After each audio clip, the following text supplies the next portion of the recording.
Ready to see Catwoman in action?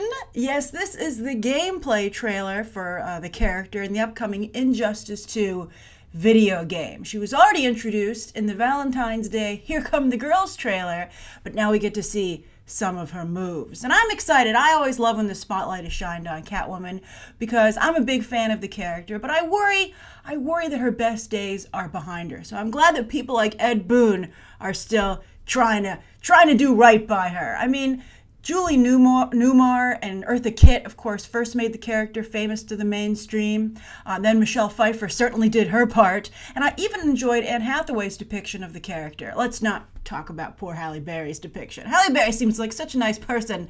It's too bad she keeps having unfortunate situations. But anyway, in the comics, Darwin Cook started it out. He did the redesign, and then Ed Brubaker took what Darwin Cook introduced and, really took it to new heights with a film noir approach to Selina Kyle's stories. Selina's Big Score is one of the best standalone graphic novels you will ever read. Like, even beyond Catwoman stories, it's just a good comic. But these days, I don't really think that DC knows what to do with Catwoman, and she, to be clear, I don't think she's a priority for the publisher either, because of course everything these days is about Harley Quinn and also Wonder Woman because of the upcoming movie.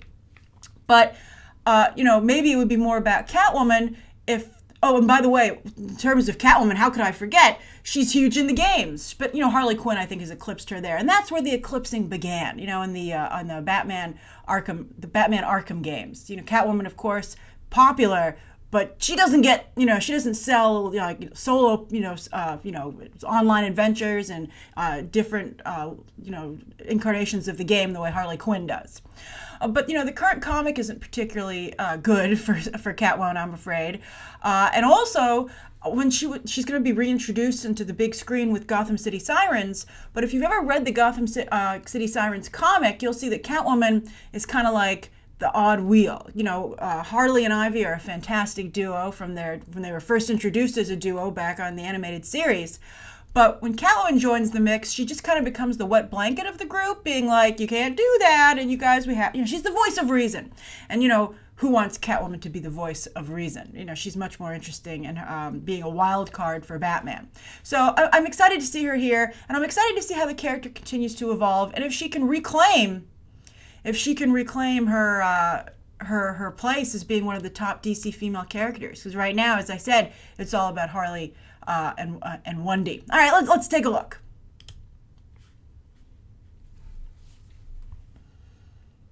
May contain content inappropriate for children. I love these warnings. Keep them up for so long. Very responsible. Oh, see, there's Harley. And she's like, give me back my crown. It'll never fly.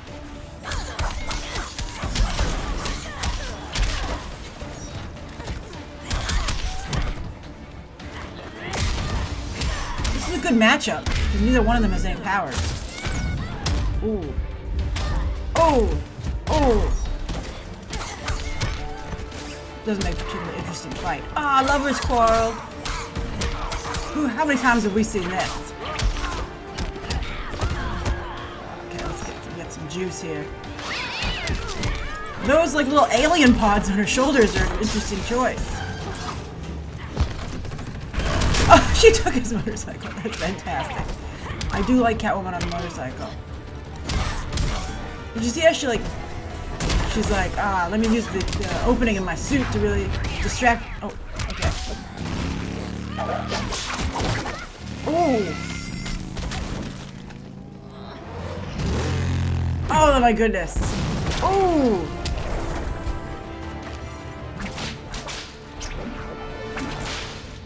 I really like Catwoman. She's awesome. She doesn't make for a particularly exciting game trailer because her moves, I'd say to the credit of the Injustice team, she's very realistic. I thought at the end she was great. She's just a great character. She's a classic character. The whip is fantastic. I love the outfit. She's a great cat burglar. I continue to not understand why it's unzipped so much. I mean, that's not giving her any support. Who's she kidding? She might as well just run around and, she doesn't need all that. Also, I don't know.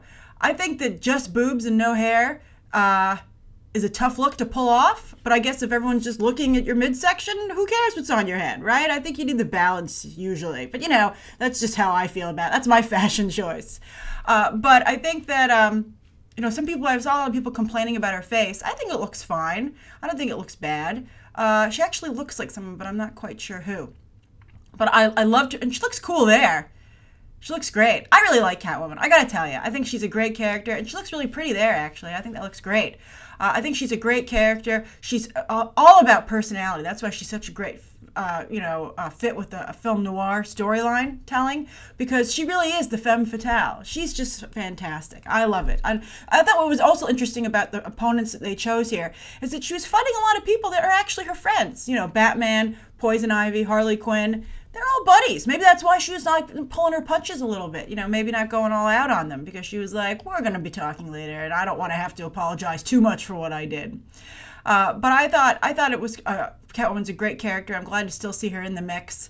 And I hope that, people remember her. And so I'm curious, what do you think of Catwoman's current standing in the DC and the DCEU universes? What do you think she's going to need to do to come back? I hope that David Ayer's solution isn't to oversex her. I think that he would be wise to take notes from Injustice version of the character, without the plunging neckline. But remember that Selina Kyle is a classic. She's a classic character, and I think she deserves a lot of respect in that regard. I think all the characters deserve respect, but she does in particular. So I'm curious, what did you think? Share your thoughts down below. Thank you as always for watching with me, and you can check out some more videos right now.